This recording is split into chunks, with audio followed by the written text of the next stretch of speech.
The gunshot echoed across the empty street of Empire City, Nevada, as Elizabeth Calloway ran for her life, her heart pounding against her ribs like a trapped bird. The year was 1875, and the promise of a new life had just shattered around her like glass. Blood trickled down her arm where the bullet had grazed her, but she kept running, her boots kicking up dust in the moonlight as she fled from the only man she'd ever called husband until today. The sky was still dark, stars winking overhead as she darted between buildings, clutching a small leather pouch containing everything she had left in the world. $300, a locket with her mother's portrait, and a deed to land she'd never seen. Empire City had been meant to be a brief stop on her journey west, not the place where her life would unravel. "Elizabeth," the shout carried on the night air, making her blood run cold. Thomas Pierce was not a man who took kindly to being left, especially by a wife who had discovered his true nature. "You can't hide from me in this town."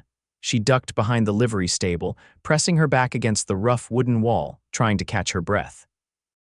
6 months of marriage had taught her all she needed to know about Thomas Pierce, that beneath his charming smile lay a gambler, a liar, and a man whose temper turned violent when the cards didn't fall his way. Tonight they hadn't. "Miss, you all right?" The whispered question startled her so badly she nearly screamed, a hand clamping over her mouth just in time. When she spun around, she found herself looking up into the face of a stranger, tall and broad-shouldered, his features half hidden by shadow and the brim of his hat. A cowboy by the look of his clothes and the dust that seemed ingrained in every inch of him. "Please," she whispered when he removed his hand from her mouth. "There's a man looking for me, Thomas Pierce," the stranger finished for her, his voice low and calm. "I heard. The whole saloon heard when he started shooting after you ran." Elizabeth felt tears burning her eyes. "He'll kill me if he finds me. I need to get out of this town." The cowboy was silent for a moment, then nodded once, decisively. "I've got horses at the edge of town." Was planning to head out at first light anyway. He glanced toward the street where Thomas's voice could still be heard, calling her name like a threat. "Name's Matthew Cooper." "Elizabeth Pierce," she stopped herself, swallowing hard. "Elizabeth Calloway, I'm going back to my maiden name." Matthew nodded, seemingly unsurprised. "Follow me, stay low, and be quick about it." She hesitated. "Why would you help me? You don't know me." His eyes met hers, and even in the darkness, she could see something in them, compassion, perhaps, or understanding. "Let's just say I've got no love for men who chase women with loaded guns." Elizabeth had no choice but to trust him. They moved silently through the shadows of Empire City, avoiding the main street where Thomas and a few of his gambling companions had begun a drunken search. At the edge of town, tied to a hitching post outside a small, dilapidated cabin, stood 2 horses, one a sturdy brown gelding, the other a dappled mare. "That's Spirit," Matthew said, gesturing to the gelding. "And the mare's Penny. She's gentle enough." Elizabeth approached the mare cautiously. "I don't have much money, but I can pay you. We'll talk about that later," Matthew cut her off, checking the saddle bags on Spirit. "Right now, we need to put distance between us and town before sunrise." As if to emphasize his point, another gunshot split the night, closer now. Thomas was working his way toward the edge of town. With Matthew's help, Elizabeth mounted Penny, wincing as the movement pulled at her wounded arm. The cowboy noticed, his eyes narrowing as he spotted the blood on her sleeve. "He shot you." It wasn't a question, and the quiet fury in Matthew's voice made Elizabeth shiver. "It's just a graze." Matthew's jaw tightened, but he said nothing more as he swung into his own saddle. With a slight nod, he guided Spirit away from the cabin, and Elizabeth followed, casting one last glance back at Empire City, a place that had promised nothing and delivered worse. They rode hard for an hour, following a trail that wound through scrubland and up into the foothills east of town. The night was cool, the air crisp with the scent of sage and dust. Elizabeth's arm throbbed, but she refused to complain. Freedom hurt less than captivity. When they finally stopped to rest the horses at a small creek, Matthew dismounted and helped her down, his hands strong and sure at her waist. In the starlight, she could see his face more clearly now, weathered by sun and wind, with eyes that seemed to hold more years than his actual age, which she guessed to be near 30. Her own 22 years felt like a lifetime already. "Let me see that arm," he said, gesturing for her to sit on a boulder near the creek. Elizabeth hesitated, then complied, rolling up her blood-stained sleeve to reveal the angry furrow along her upper arm. Matthew knelt beside her, examining the wound with gentle fingers before pulling a flask from his saddlebag, along with a clean handkerchief. "This'll sting," he warned, dampening the cloth with what smelled like whiskey. Elizabeth bit her lip but didn't cry out as he cleaned the wound. His touch was surprisingly gentle for hands so calloused and strong. When he'd finished, he tore a strip from the handkerchief and bound it around her arm. "Thank you," she said softly, "for all of this." Matthew nodded, recorking his flask. "You want to tell me what happened back there?" Elizabeth looked away, watching the water of the creek glimmer in the moonlight. "I married a man I didn't know well enough. Tonight I discovered he's been stealing money from me, what little I had to cover gambling debts. When I confronted him, She touched her cheek where a bruise was beginning to form. "I decided then and there that I was leaving." Matthew was quiet for a long moment. "Where are you heading?" "California," Elizabeth answered, determination replacing the fear in her voice. "I have a deed to land there. My uncle left it to me when he died last year. It's what brought me west in the first place. California's a long way, I know, but it's my only chance at a real fresh start." Matthew considered this, looking out at the dark landscape. "I'm heading to a ranch about 20 miles from here. Man named Garrison runs it. He's a fair boss and his wife is a good woman. They might give you work until you can figure out your next move." Elizabeth frowned. "I don't need charity, Mr. Cooper." A ghost of a smile touched his lips. "It's not charity to earn your keep, and it's just Matthew." He stood, brushing dust from his pants. "Besides, Pierce strikes me as the type who doesn't give up easy. You'll be safer somewhere he can't find you for a while." She couldn't argue with that logic. "All right, but I insist on paying you for your help and for the use of your horse." Matthew shook his head. "Keep your money, you might need it more than I do." Before Elizabeth could argue, he held up a hand. "We should keep moving. We've got a few more hours before dawn, and I'd rather be well away from any trails Pierce might follow." As they mounted up again and continued their journey, Elizabeth found herself studying the stranger who had come to her rescue. There was a quietness to him that spoke of someone who had seen his share of hardship, but hadn't let it harden him completely. He rode with the easy confidence of a man who belonged to the land, who understood its rhythms and respected its dangers. By the time the eastern sky began to lighten with the first hint of dawn, they had traveled far from Empire City, following trails that grew increasingly difficult to discern. Matthew seemed to know exactly where he was going, even in the darkness, navigating by stars and landscape features that Elizabeth could barely make out. They crested a rise just as the first golden rays of sunlight spilled over the distant mountains. Elizabeth drew Penny to a halt beside Matthew, both of them gazing at the spectacular view. The valley below was coming to life, shadows retreating as the sun painted the landscape in warm hues of amber and gold. "Beautiful," Elizabeth murmured, momentarily forgetting her fear, her pain, and the uncertainty of her future. Matthew nodded, his expression softening as he looked at her rather than the sunrise. "There's something about watching the world wake up that makes everything seem possible again." Elizabeth turned to him, suddenly overcome with the reality of her situation. "I've left everything behind, my home, what little family I had back east." Her voice broke. "I don't even know if I'll survive this." Matthew's gaze was steady, his voice quiet but firm. "You will." "How can you be so sure? You don't even know me." "I know enough," he replied simply. "I know you had the courage to walk away from a bad situation, even with a gun at your back. Most folks don't have that kind of strength." Elizabeth looked away, uncomfortable with the admiration in his eyes. It wasn't courage, it was desperation. Sometimes they're the same thing. They fell silent, watching as the sun climbed higher, burning away the morning mist from the valley below. Elizabeth felt exhaustion washing over her in waves, the adrenaline of her escape finally ebbing. "We'll rest soon," Matthew promised, noticing her fatigue. "There's a place about an hour's ride from here. Old trapper's cabin that's been abandoned for years, but the roof's still good." Elizabeth nodded gratefully, and they continued on, descending into the valley as the day brightened around them. The land here was different from the dusty streets of Empire City, more verdant, with patches of pine forest and meadows dotted with wildflowers.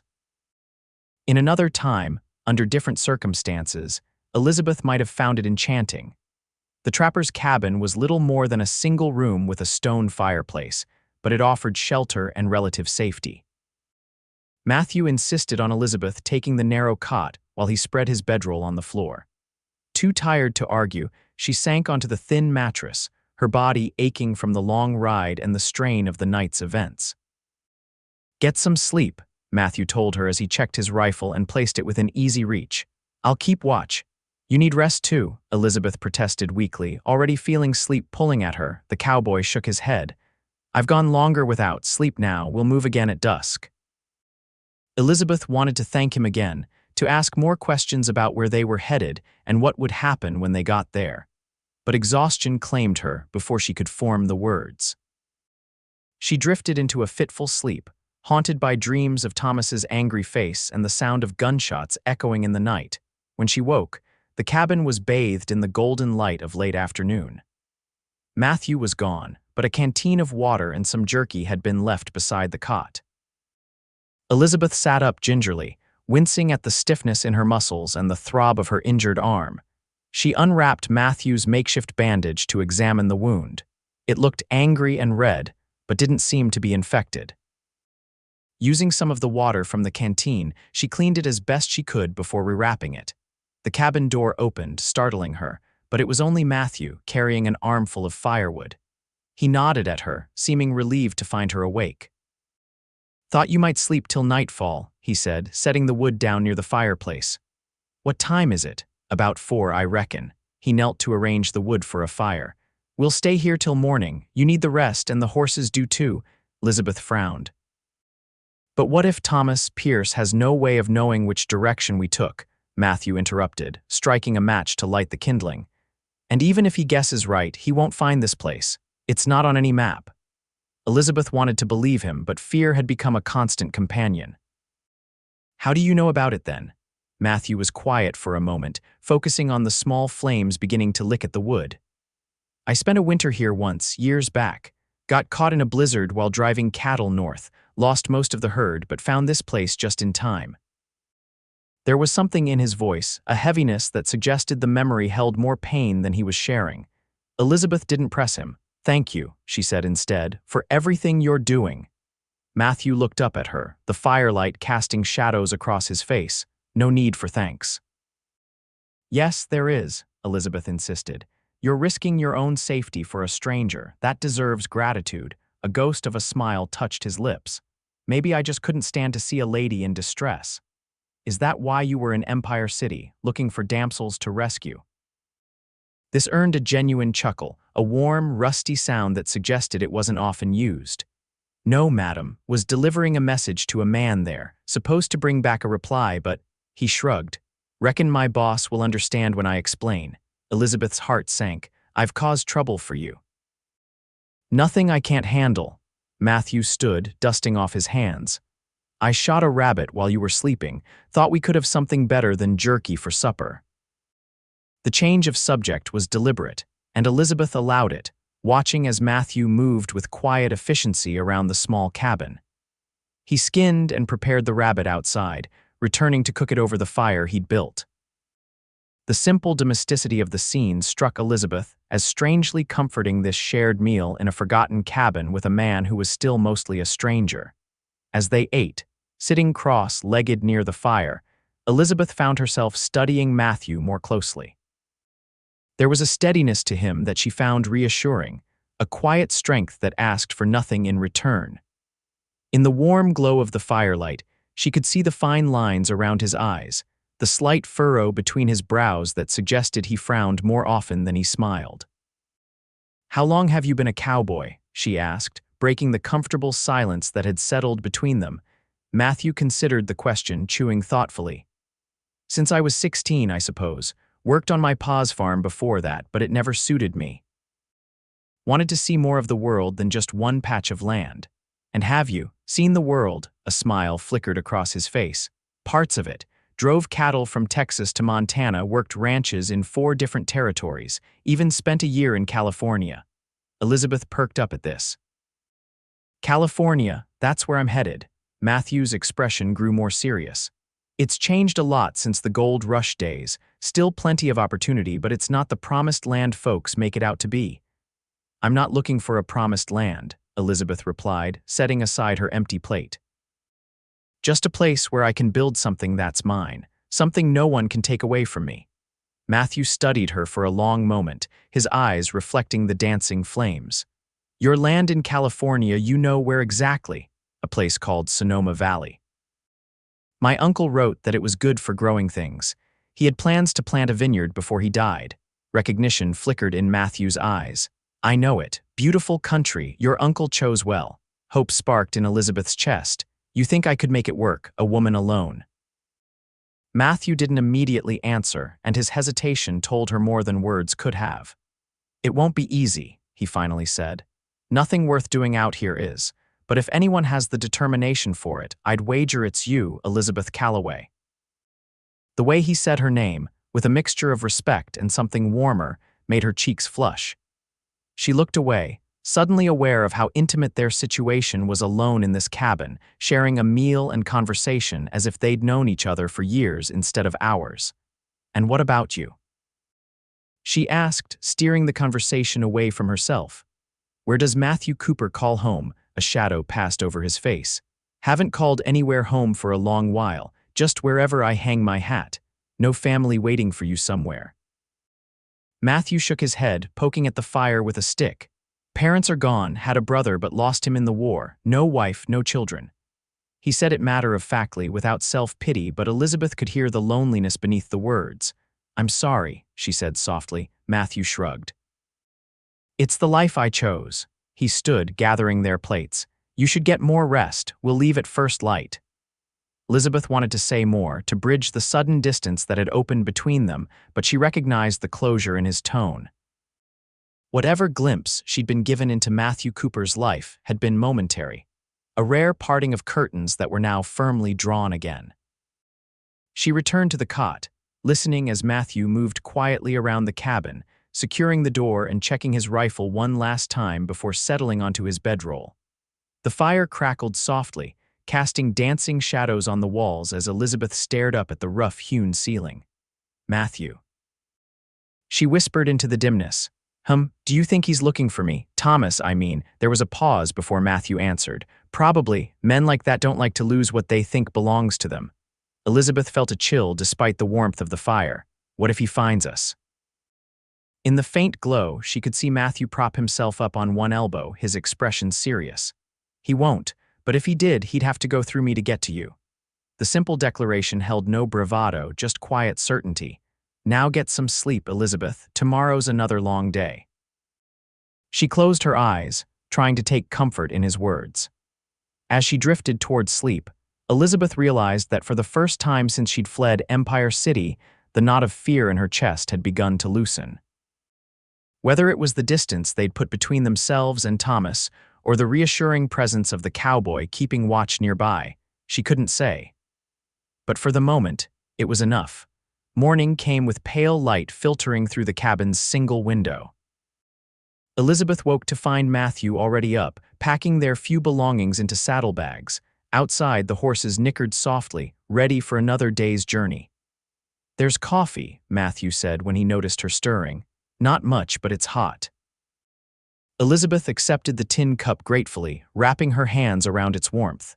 The morning air was crisp, carrying the scent of pine and the promise of heat to come later in the day. How's the arm? Matthew asked, nodding toward her injury. Better, Elizabeth replied, though in truth it still throbbed painfully. I'll be fine to ride. Matthew studied her for a moment, seeming to see through her brave front, but he didn't challenge her. We should reach the Garrison Ranch by midday if we keep a steady pace. What will you tell them about me? Matthew considered this as he rolled up his bedroll. The truth, more or less, that you're a woman in need of work and a safe place to stay for a while. He glanced at her. Unless you'd prefer a different story, Elizabeth shook her head. No, the truth is fine, or part of it anyway. She hesitated, then asked, What kind of people are they, the Garrisons? Good people, Matthew answered without hesitation. Jacob Garrison fought in the war, came west after to start fresh. His wife Hannah is from back East Boston, I think. They've built something solid out here, fair to their workers, generous when they can be. And they'll take in a strange woman with no references and a mysterious past. A hint of a smile touched Matthew's lips. Hannah's got a soft spot for strays, and my word carries some weight with them. Elizabeth raised an eyebrow. You've known them long, worked their ranch off and on for 5 years. Jacob was the one who sent me to Empire City with that message. Matthew finished packing and straightened up. Ready to go, Elizabeth nodded, draining the last of her coffee. As they prepared to leave, she took one last look around the small cabin that had provided unexpected sanctuary. Will you ever come back here? She asked. Matthew paused at the doorway, his expression unreadable. Maybe. Some places stay with you, whether you mean them to or not. Something about the way he said, it made Elizabeth wonder if he was still talking about the cabin. Before she could dwell on it, they were outside, mounting up and heading west as the sun climbed higher in a cloudless sky. The journey to the Garrison Ranch took them through a changing landscape from the pine-covered foothills into more open country, where the land rolled in gentle waves of green and gold. They rode mostly in comfortable silence, each lost in their own thoughts. Around midday, as Matthew had predicted, they crested a rise and the Garrison Ranch came into view below them, a sprawling complex of buildings nestled in a verdant valley, with herds of cattle dotting the surrounding pastures. It's beautiful, Elizabeth said, genuine admiration in her voice. Matthew nodded. They've worked hard for it. Started with nothing but a claim and determination 15 years ago. As they approached, Elizabeth felt anxiety building in her chest. What if the Garrisons turned her away? What if they somehow learned of Thomas and contacted him? What if they'll welcome you? Matthew said quietly, as if reading her thoughts. Trust me on that. Elizabeth looked at him, drawing strength from his steady presence. I do. The simple declaration seemed to surprise him. A flicker of something passing through his eyes before he nodded and urged spirit forward. They were spotted before they reached the main house, a young ranch hand on horseback galloping out to meet them, his face lighting up with recognition when he saw Matthew. Cooper, didn't expect you back so soon, the young man called. Change of plans, Billy, Matthew replied, reining in. Mrs. Garrison around, in the house, I reckon. Who's your friend? Billy's curious gaze moved to Elizabeth. This is Miss Calloway. She's looking for work. Billy's eyebrows rose slightly, but he just nodded. I'll let Mrs. Garrison know you're coming. He wheeled his horse around and galloped back toward the main house. Well, that's one way to announce our arrival, Elizabeth murmured. Matthew's lips twitched. News travels fast on a ranch, best get used to it. By the time they reached the main house, a handsome 2-story structure built of sturdy timber, a woman was waiting on the porch. Hannah Garrison was in her early 40s, with streaks of gray in her dark hair and kind eyes that assessed Elizabeth with open curiosity rather than suspicion. Matthew Cooper, she called as they dismounted. I wasn't expecting you for another week at least. Matthew removed his hat as he approached the steps. Had a change of plans, Mrs. Garrison. This is Miss Elizabeth Calloway. She's in need of work and a safe place to stay. Hannah's gaze sharpened, taking in Elizabeth's travel-worn appearance, the makeshift bandage on her arm and the wariness in her eyes. Understanding seemed to pass between her and Matthew in that moment. Well, Miss Calloway, Hannah said, her voice warm as she extended a hand. You're welcome here. Any friend of Matthew's is a friend of ours. Elizabeth felt a rush of gratitude as she shook the woman's hand. Thank you, Mrs. Garrison. I don't want to impose nonsense, Hannah interrupted kindly. And it's Hannah, please, come inside, both of you. You look like you could use a good meal and some proper rest. As they followed Hannah into the house, Elizabeth glanced at Matthew, who offered a reassuring nod. For the first time since fleeing Empire City, she felt a tentative hope taking root. Perhaps here, among these strangers who offered kindness without question, she might find the breathing room she needed to plan her next move. The interior of the Garrison home was comfortable and well-appointed, speaking of prosperity earned through hard work.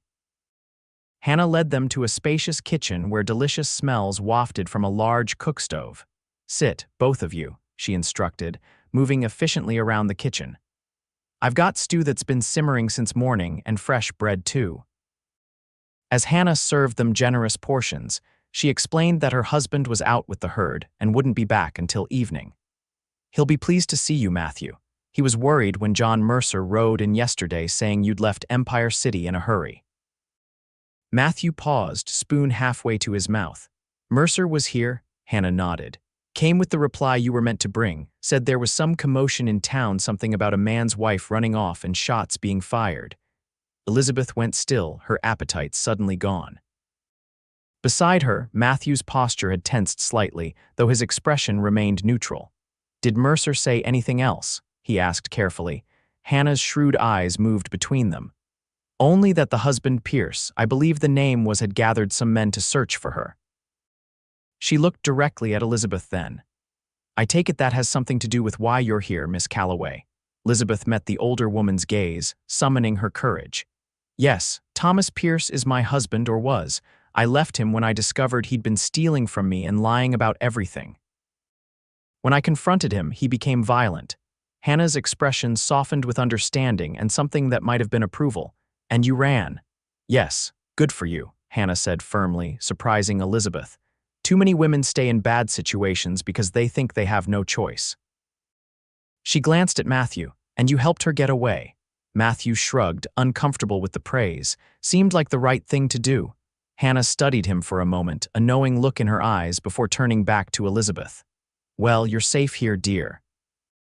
Jacob and I don't hold with men who raise their hands to women, and we've got enough hands on this ranch to discourage anyone who might come looking for trouble." "I don't want to bring danger to your home," Elizabeth protested. "Danger comes whether we invite it or not," Hannah replied pragmatically. "Better to face it together than alone." She patted Elizabeth's hand. "Now eat your stew before it gets cold. After you've rested, we can talk about what kind of work would suit you best." The simple kindness brought tears to Elizabeth's eyes. "Thank you," she whispered. Hannah just nodded, as if taking in strangers in need was the most natural thing in the world. Perhaps for her it was. After the meal, Hannah showed Elizabeth to a small but clean room on the second floor, providing fresh clothing and supplies to properly dress her wounded arm. "Rest now," she said. "Everything else can wait till tomorrow." Exhausted in body and spirit, Elizabeth sank onto the bed, the first real one she'd slept in since fleeing Empire City. Through the window, she could see Matthew in the yard below, speaking with Billy and another ranch hand, his stance relaxed but alert, a guardian even now. As she drifted toward sleep, Elizabeth wondered at the strange twist of fate that had brought Matthew Cooper into her life at the exact moment she needed him most. Coincidence or providence? Either way, she was grateful. The next few days at the Garrison Ranch passed in a blur of new routines and faces. Jacob Garrison had returned that first evening, a tall, weathered man with a booming voice and the same kind eyes as his wife. He'd welcomed Elizabeth without question, accepting Matthew's brief explanation of her situation with a grim nod and a promise of safety. Elizabeth quickly found her place in the ranch's operations. Hannah, discovering her guest had experience with bookkeeping from helping in her father's store back east, promptly enlisted her help with the ranch accounts. The work was familiar enough to be comfortable, yet different enough to keep her mind occupied and away from darker thoughts.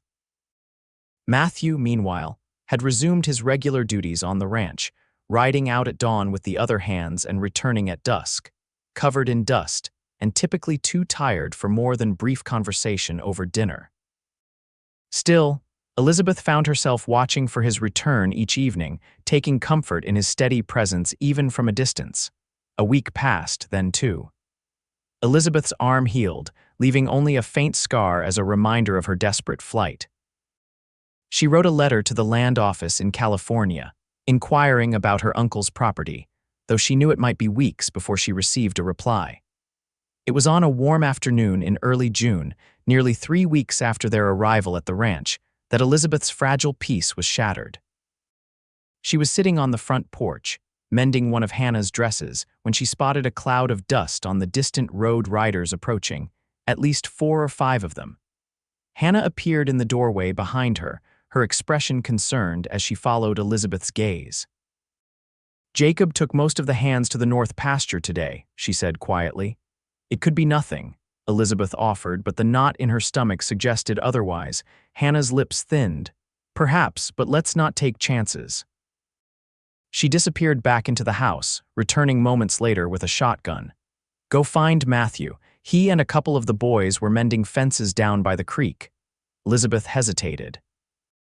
"I won't leave you alone. I'm hardly alone, dear," Hannah replied with a grim smile, nodding toward the bunkhouse where a few of the older hands were visible. "And I know how to use this. Now go." Recognizing the steel in the older woman's voice, Elizabeth hurried toward the stables, saddling the gentle mare she'd been using since arriving at the ranch.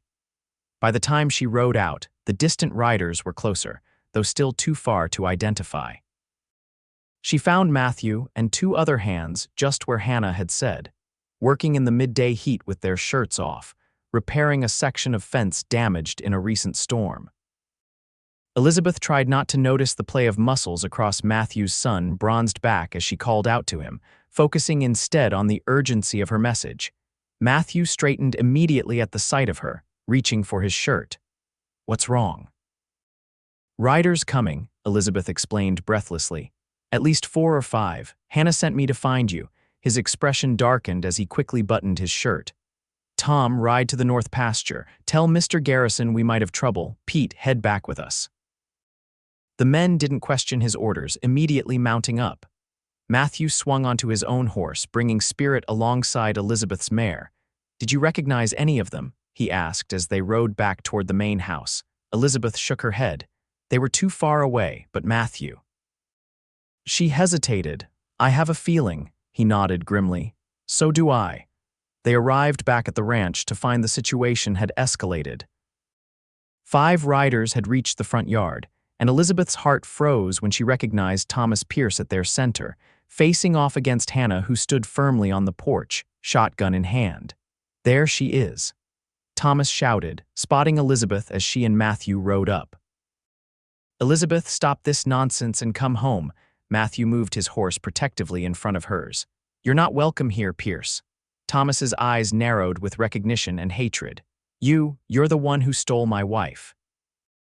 "No one stole me," Elizabeth said, finding her voice and her courage. "I left of my own accord, after you stole from me and tried to kill me." Thomas's face flushed with rage. "You're my wife, you belong with me." "She belongs wherever she chooses," Hannah called from the porch, her shotgun unwavering. "And she's chosen not to be with a man who raises his hand to her." "This is none of your concern, lady," one of Thomas's companions growled. "This is between a man and his wife." "When you rode onto my land with guns on your hips and threats in your eyes, you made it my concern," Hannah replied coolly. Elizabeth could see the situation balancing on a knife's edge. Thomas and his men were outnumbered now, with the ranch hands Hannah had summoned emerging from the bunkhouse and outbuildings, but Thomas was drunk and desperate, a dangerous combination. "Thomas," she said, dismounting and stepping forward despite Matthew's warning glance. "It's over. I'm not coming back with you, I never was. The best thing you can do now is ride away and start fresh somewhere else." "You think I'll just let you go?" Thomas snarled. "After what you did, taking my money, humiliating me in front of the whole town." "It was my money," Elizabeth reminded him, keeping her voice steady. "Every cent of it, and any humiliation you suffered was your own doing." Thomas's hand moved toward his gun. "You little don't," Matthew interrupted, his own hand hovering near his holster. "Think very carefully about your next move, Pierce. You're outnumbered and not one man here will let you harm her." The tension was palpable, stretching taut as a wire between them. Elizabeth held her breath, terrified that this would end in bloodshed, more death following in the wake of her decision to seek freedom. The standoff was broken by the sound of approaching riders Jacob Garrison and the rest of his men returning from the north pasture, alerted by Tom's warning. Thomas glanced at the incoming reinforcements, then back at Elizabeth, calculation replacing some of the rage in his eyes. "This isn't over," he said, his voice cold with promise. "You're still my wife under the law."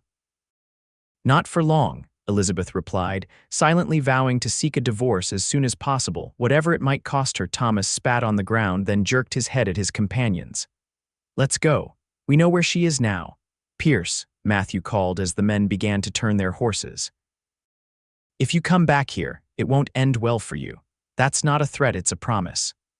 Thomas's only answer was a venomous glare before he wheeled his horse around and rode off, his companions following reluctantly. The tension in the yard dissipated slowly, like steam rising from hot ground after rain. Jacob Garrison rode up, his expression thunderous as he watched the retreating figures. "Everyone all right?" he demanded, dismounting. Hannah nodded, finally lowering her shotgun. "No shots fired, thank the Lord." Jacob turned to Elizabeth, his gaze sympathetic but serious. "I'm afraid you've brought trouble to our door, Miss Calloway." "I'm so sorry," Elizabeth began, but Jacob held up a hand. "That wasn't an accusation, just a fact we need to deal with." He looked at Matthew. "Cooper, what do you think? Will he be back?" Matthew's jaw was set, his eyes still on the distant riders. "Yes, maybe not today or tomorrow, but he'll be back. Men like Pierce don't let go easily." Jacob nodded, unsurprised. "Then we'll be ready." He glanced at Elizabeth. "You're under our protection as long as you choose to stay, Miss Calloway, but I won't lie to you, having Pierce and his kind sniffing around puts everyone here at risk." "I understand," Elizabeth said, guilt washing over her. "I should leave." "That's not what I'm saying," Jacob clarified. "Just making sure you understand the situation fully." Matthew stepped forward. "I'll take her to California, to her uncle's land. Pierce won't be able to follow us across that kind of distance." Elizabeth's head snapped up in surprise. "Matthew, no." "You have responsibilities here. Cooper's a free man," Jacob interrupted, a knowing look passing between him and his foreman. "He comes and goes as he pleases, always has." But Elizabeth tried again. "It's settled," Matthew said with quiet finality. "We'll leave at first light tomorrow. The sooner we're away from here, the safer everyone will be." Elizabeth wanted to argue further, to insist she couldn't accept such a sacrifice, but the determined set of Matthew's jaw told her it would be futile. Instead, she nodded, whispering a thank you that seemed woefully inadequate for all he was offering. That evening, after a subdued dinner, Hannah helped Elizabeth pack for the journey ahead. The older woman worked efficiently, selecting practical clothing and supplies, but her eyes were sad. "I'll miss you, dear," she said, folding a sturdy dress into Elizabeth's small trunk. "It's been nice having another woman around." "I've only been here 3 weeks," Elizabeth reminded her with a small smile. Hannah shrugged. "Some people leave deeper impressions than others, no matter how short their stay." She glanced at Elizabeth. "Matthew certainly thinks so." Elizabeth felt her cheeks warm. "He's been very kind," Hannah repeated thoughtfully.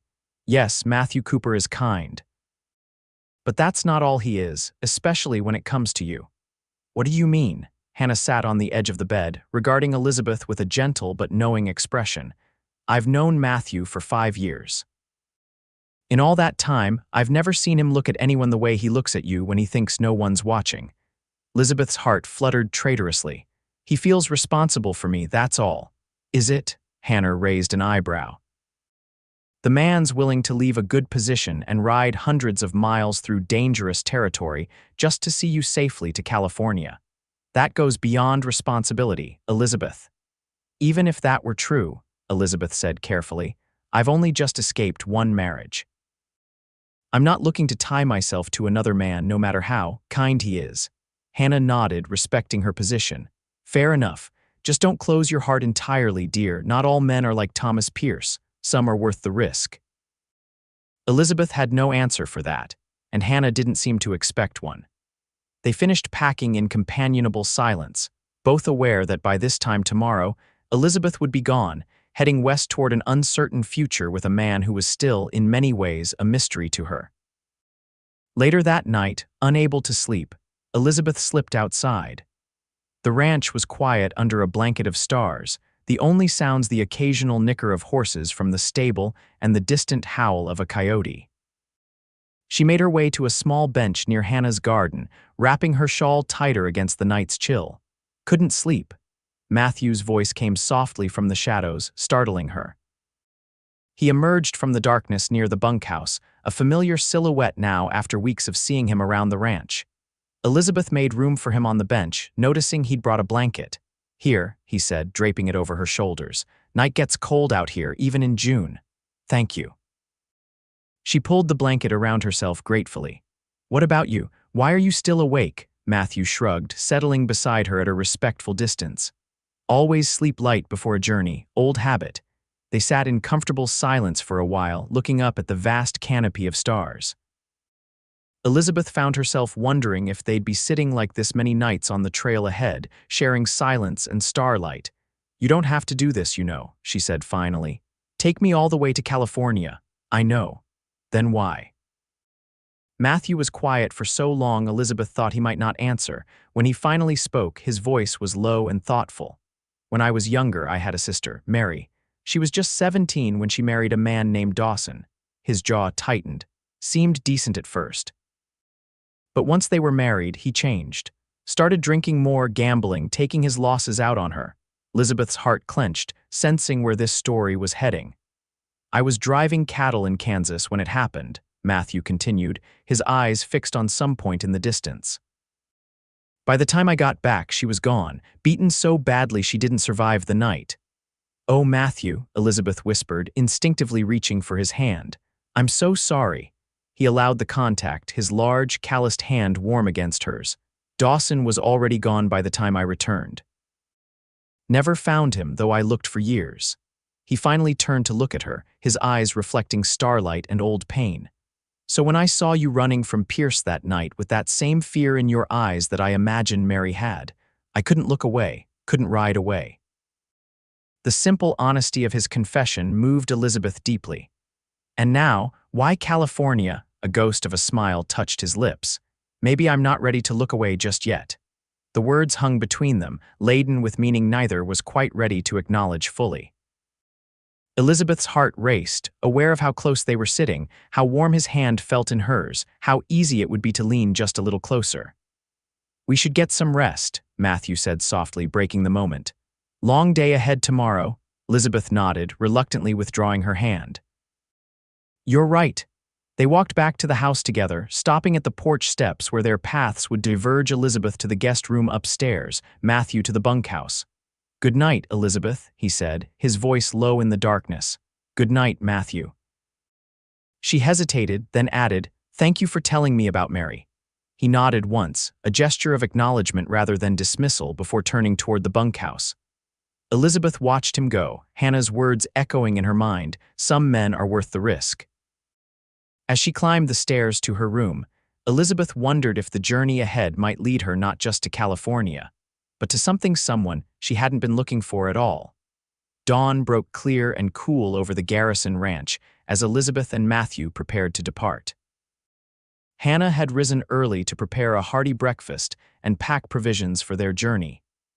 Jacob offered his sturdiest wagon and team, insisting they'd travel faster and more comfortably than on horseback alone.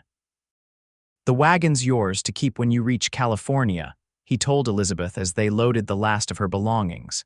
"Consider it payment for the work you've done with our accounts." "That's far too generous," Elizabeth protested. Jacob waved away her objection. "You'll need it to work that land of yours. Besides, it's a small price for the peace of mind knowing you'll arrive safely." The farewells were brief but heartfelt. Hannah embraced Elizabeth tightly, pressing a small package into her hands. "Seedlings," she explained, "from my garden. Something to start your own when you reach your new home." Elizabeth blinked back tears, touched by the thoughtfulness of the gift.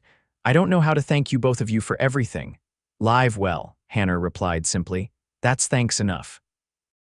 With final handshakes and promises to write when they reached California, Elizabeth climbed onto the wagon seat beside Matthew. As they pulled away from the ranch, she looked back at the place that had offered unexpected sanctuary, committing it to memory, her first true haven in the West. The journey ahead would take them southwest through Nevada, across the Sierra Nevada mountains, and into California's fertile valleys beyond. Matthew estimated it would take at least 3 weeks, possibly longer depending on conditions and the need to rest the horses. "We'll follow the Carson route," he explained as they traveled through the rolling hills of western Nevada that first day. "It's well-traveled enough to be relatively safe, but not so busy that Pierce would easily find us if he's still looking." Elizabeth nodded, trusting his judgment. The mention of Thomas brought a familiar knot of anxiety to her stomach, but it was duller now, tempered by distance and the growing certainty that her future lay elsewhere. The rhythm of travel soon established itself: early starts each morning, steady progress through changing landscapes, making camp as dusk approached. Matthew proved to be an excellent traveling companion, neither too talkative nor too silent, sharing knowledge of the terrain and wildlife they encountered without being pedantic. In the evenings, as they sat by the campfire after dinner, their conversations gradually deepened. Elizabeth told Matthew about her childhood in Ohio, her father's general store where she'd learned bookkeeping and business, the fever that had taken both her parents when she was 19, leaving her alone in the world except for a distant uncle in California who'd left her land she'd never seen. "That's when Thomas appeared," she explained one night, a week into their journey. "He was passing through town, charming and full of stories about the West. When he proposed after just 2 weeks, it seemed like fate, a way to start fresh and make my way to California." "You couldn't have known what he was really like," Matthew said gently. Elizabeth sighed, poking at the fire with a stick. "I should have. There were signs. The way he'd lose his temper over small things, how secretive he was about money, his reluctance to actually head west once we were married." She shook her head. "I was too eager to believe I wouldn't be alone anymore." "Being alone isn't the worst thing," Matthew offered quietly. "It's being with the wrong person that truly leaves you lonely." Elizabeth looked up, struck by the simple wisdom of his words. Yes, that's exactly it. Matthew shared stories too, more openly than he had before, tales of cattle drives and the characters he'd met, of winters spent in lined shacks and summers under endless skies. He spoke of his family's farm in Missouri, of his decision to leave after the war, of the years spent wandering, never quite finding a place that felt like home. "Do you ever regret it?" Elizabeth asked one evening as they crossed into California, the Sierra Nevada rising majestically before them. "Not settling somewhere," Matthew considered the question, his eyes on the distant peaks. "Sometimes, there are moments when I see men like Jacob Garrison with land and family and something they've built with their own hands, and I wonder what that might be like. Why haven't you tried it?" He was quiet for a long moment. "Never found the right reason to stop moving, I suppose." Something in his tone, in the way his eyes briefly met hers before returning to the mountains, made Elizabeth's heart beat faster. She didn't press him further, but that night, lying in her bedroll with the stars wheeling overhead, she found herself wondering if she might become that reason, and whether she was ready for what that would mean. The Sierra crossing proved challenging but manageable, thanks to Matthew's experience and the favorable summer weather. As they descended the western slopes, California spread before them like a promised land, verdant valleys and golden hills under a vast blue sky. "We're close now," Matthew said one afternoon as they traveled through a particularly beautiful stretch of countryside. "Sonoma Valley should be just ahead."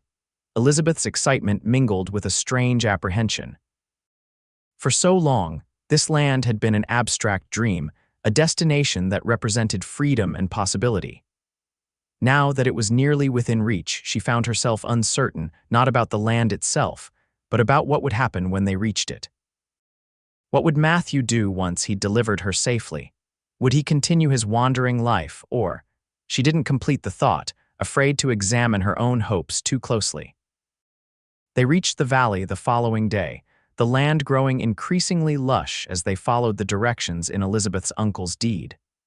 Vineyards and orchards dotted the landscape, interspersed with stretches of untamed beauty.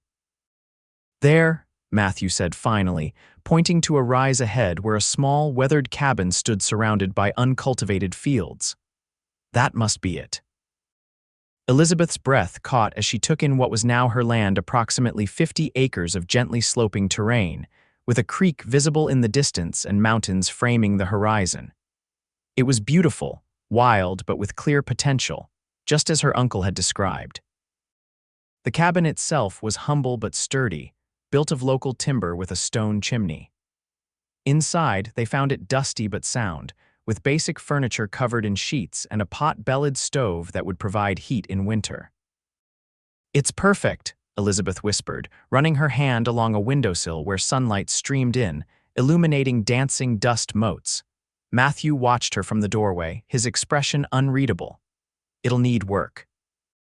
That roof should be patched before the rainy season, and the fields need clearing before you can plant." "Yes," Elizabeth agreed, turning to face him. The unspoken question hung between them. Would he stay to help with those tasks, or was this where their paths would diverge? Before either could address it, a voice called from outside. "Hello? Anybody home?" They stepped outside to find an older man on horseback approaching the cabin. He reined in when he spotted them, tipping his hat politely. "Afternoon, folks. Name's William Harlow. Own the vineyard next property over." He nodded toward the west. "Saw the wagon and thought I'd come introduce myself. Don't get many newcomers out this way." Elizabeth stepped forward with a smile. "Elizabeth Calloway, this was my Uncle Robert's property." Recognition lit Harlow's weathered face. "Robert Calloway, good man, was sorry to hear of his passing last year." He glanced at Matthew. "And you'd be?" "Matthew Cooper," Matthew replied, offering his hand. "Friend of Miss Calloway's. If Harlow found anything unusual about their arrangement, he didn't show it." "Well, you both picked a fine time to arrive. Valley's at its best this time of year." He hesitated, then added, "Though I should warn you, Miss Calloway, working this land alone won't be easy. Your uncle had big plans, but even he found it challenging." "I'm aware of the difficulties," Elizabeth replied, lifting her chin slightly. "But I'm not afraid of hard work." Harlow nodded approvingly. "Good attitude. Still, everyone needs neighbors out here. My wife would be pleased if you join us for supper tonight. Give you a proper welcome to Sonoma." Elizabeth glanced at Matthew, who nodded slightly. "We'd be delighted, Mr. Harlow." After arranging to come to the Harlows at sunset, they watched the older man ride back toward his property. Once he was out of earshot, Elizabeth turned to Matthew. "He seems nice." "He does," Matthew agreed. "Good to have friendly neighbors out here." Elizabeth hesitated, then asked the question that had been growing in her mind since they'd arrived. "How long will you stay, before you move on?" Matthew was quiet for a long moment, his eyes scanning the property as if assessing it. "That roof really does need patching," he said finally, "and you'll need help clearing those fields, building proper fences." He looked at her, something vulnerable in his expression that she'd rarely seen. "I could stay through the summer at least, if you want me to." "Yes," Elizabeth said, perhaps too quickly. "I mean, I would appreciate the help." A ghost of a smile touched his lips. "Then I'll stay for now." It wasn't a permanent commitment, but it was enough for now. The Harlows proved to be everything one could hope for in neighbors, kind, welcoming, and generous with advice about the local area. Over a hearty dinner in their comfortable home, Elizabeth learned more about Sonoma Valley's history and the growing wine industry that was beginning to flourish there. "Your uncle had the right idea with grapes," Margaret Harlow told her as they sat on the porch after dinner, watching the sunset paint the valley in gold and crimson. "This land has the perfect conditions. William and I started with just 5 acres 15 years ago. Now we produce some of the finest wine in California." "I know nothing about growing grapes," Elizabeth admitted. Margaret patted her hand. "You'll learn. And William will help. He loved your uncle and would be pleased to see his dream for this land realized." Meanwhile, William and Matthew had fallen into conversation about more practical matters: the condition of Elizabeth's cabin, what supplies they'd need, the best place to purchase livestock. "You planning to stay on, Cooper?" William asked bluntly at one point. Matthew glanced toward Elizabeth on the porch. "For a while. Until things are established," William nodded, a knowing look in his eyes.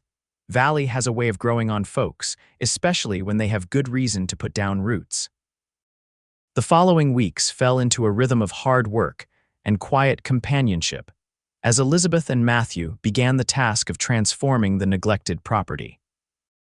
Matthew patched the roof and repaired the cabin's weathered boards while Elizabeth cleaned the interior, making it truly habitable for the first time in years.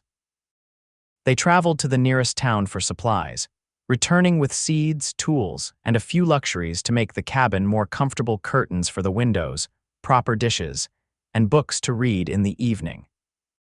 Elizabeth was careful with her remaining money, aware that it would need to last until the land could provide an income, but she allowed herself these small comforts. William Harlow proved true to his word, generously sharing his knowledge of viticulture. Under his guidance, Elizabeth and Matthew cleared and prepared several acres for planting the following spring, starting with a small plot near the cabin where Elizabeth established a vegetable garden using Hannah Garrison's seedlings. They acquired a milk cow, some chickens, and 2 working horses to supplement the team that had pulled their wagon from Nevada.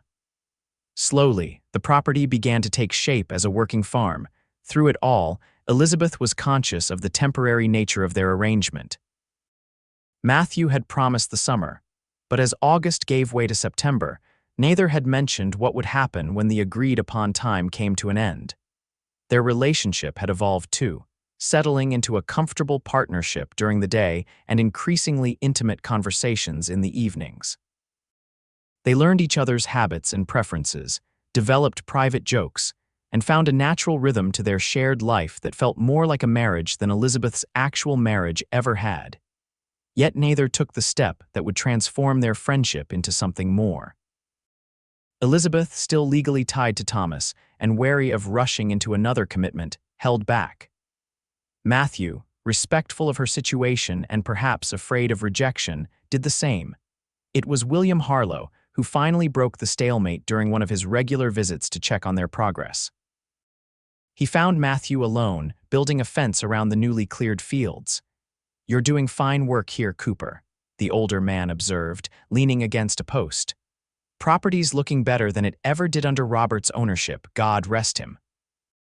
Matthew nodded his thanks, continuing to work as they talked. "Elizabeth seems happy too," William continued casually, "settling in nicely, she is." Matthew drove a nail with perhaps more force than necessary. "She's stronger than she looks. Most women are." William watched him for a moment. "You planning to stay on permanently?" Matthew's hand stilled. "She hasn't asked me to. Has she asked you to leave?" "No," William sighed, the sound of a man dealing with unnecessary stubbornness. "Son, I've been married 37 years. Want to know the secret?" Matthew looked up, curiosity overcoming his reticence. "What's that?" "Sometimes you have to say the words first," William said simply, "even when you're scared of the answer, especially then." Matthew returned to his hammering, but William could see his words had hit their mark. He changed the subject, discussing plans for the coming harvest, but the seed had been planted.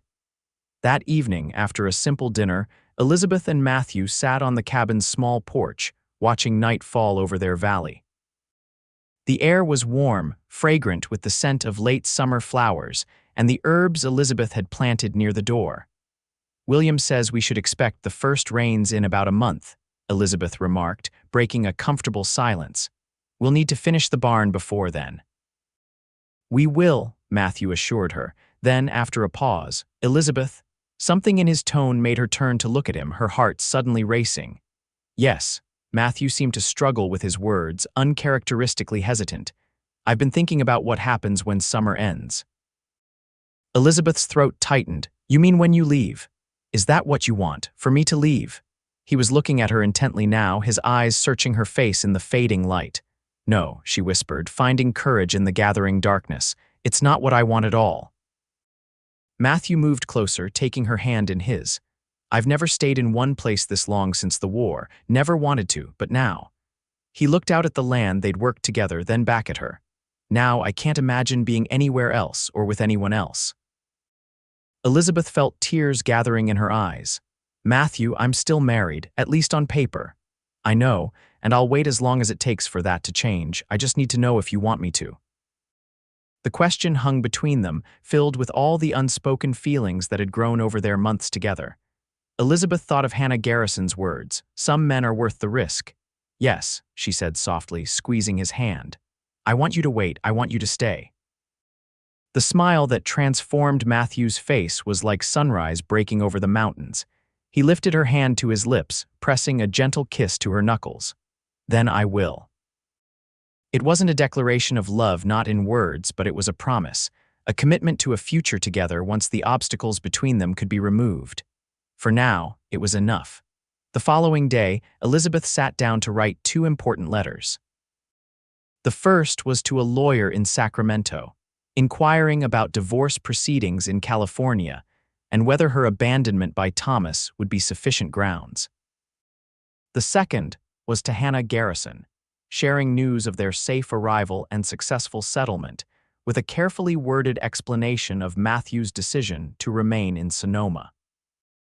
The weeks that followed were filled with hard work as they prepared the property for winter, but there was a new lightness between them, a sense of purpose that went beyond mere survival.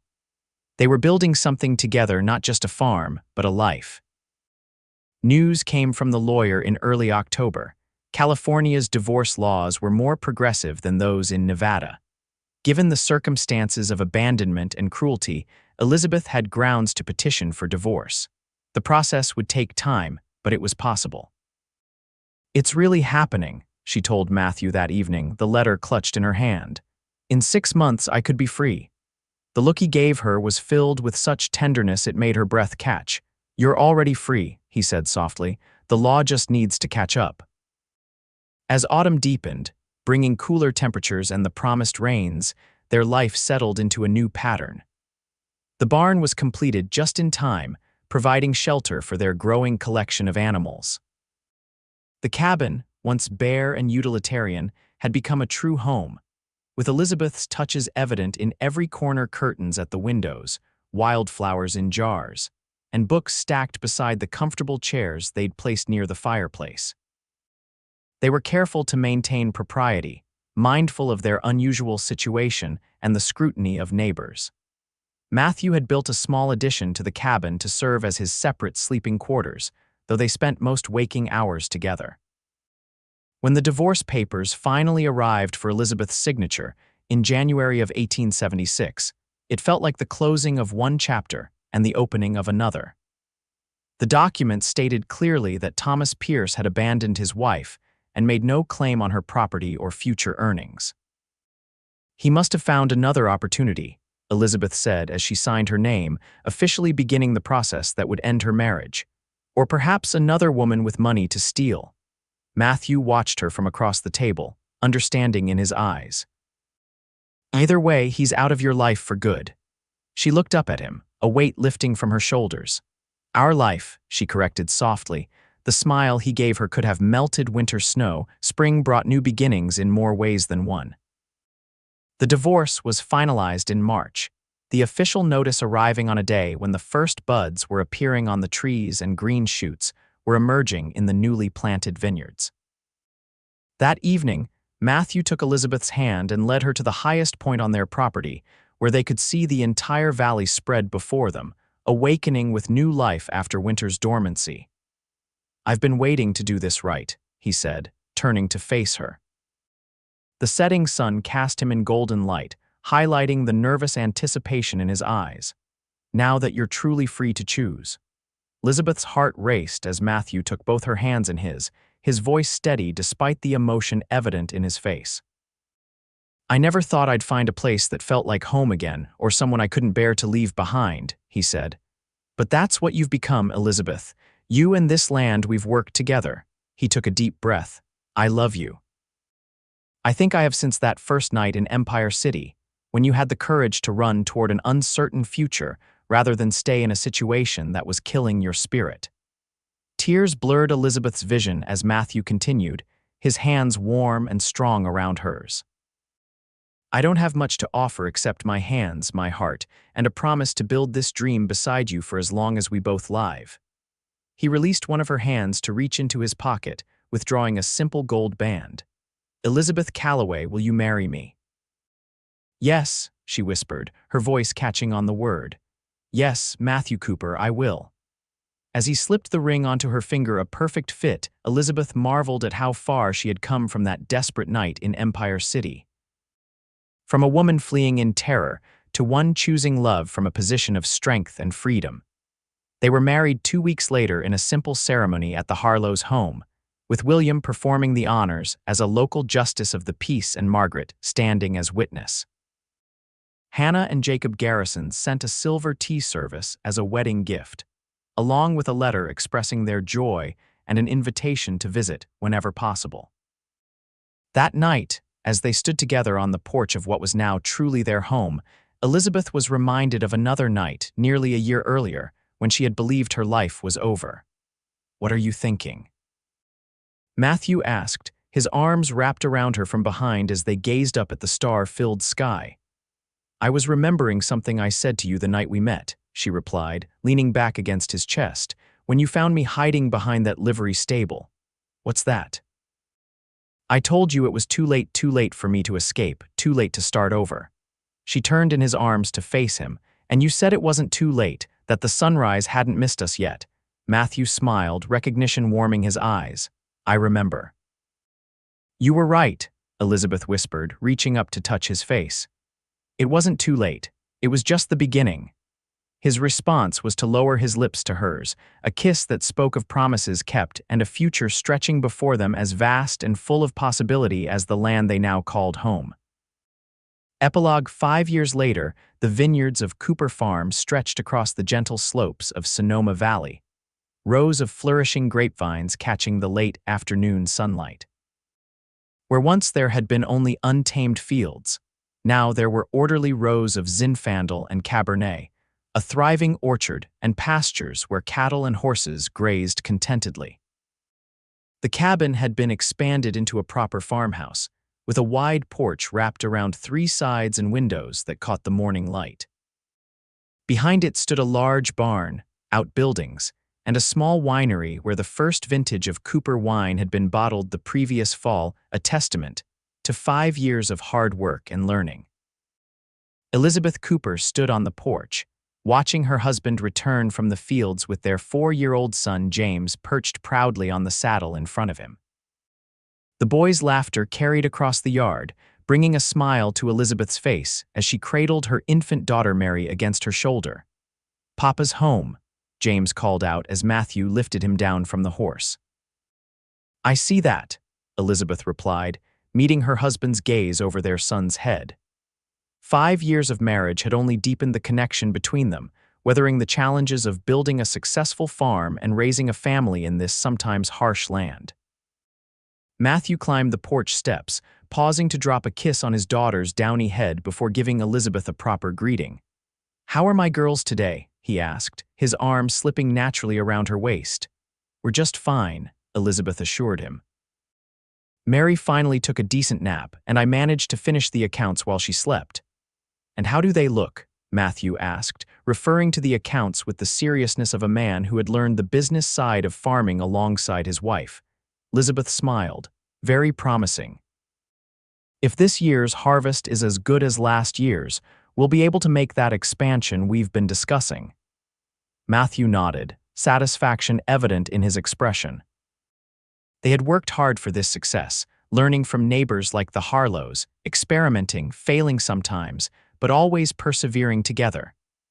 William rode by earlier, Elizabeth added as they moved inside where the evening meal was warming on the stove. "He said the Garrisons' letter arrived. They'll be here next month for a visit." "That's good news," Matthew replied, helping James wash up for dinner. "It'll be good to see them again." Hannah and Jacob had visited twice since Elizabeth and Matthew's marriage, watching with approval as the young couple transformed the neglected property into one of the valley's promising new vineyards. Their friendship had endured across the miles, sustained by regular correspondence and mutual respect. After dinner, once the children were settled for the night, Elizabeth and Matthew took advantage of the mild evening to sit on the porch, sharing a glass of their own wine as they often did, talking over the day's events and plans for the future.